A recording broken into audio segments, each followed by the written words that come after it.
আসসালামু আলাইকুম সম্মানিত দর্শকবৃন্দ, এই দেখতে পাচ্ছেন আমার 70 পিস বাচ্চা ফুটাইছিলাম। সে বাচ্চার 20 পিস মতো আছে।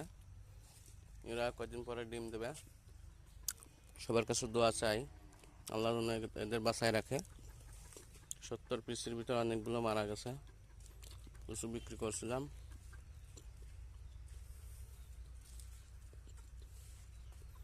আর যে ওইদিকে আছে কিছু, এবারে বাইরে চলে গেল কিছু। ওই যে এখানে আছে কিছু। আবার এই যে দেখছেন, এগুলি 1 মাস বয়স, 35 দিন বয়স। ডিমের জন্য তৈরি করতেছি।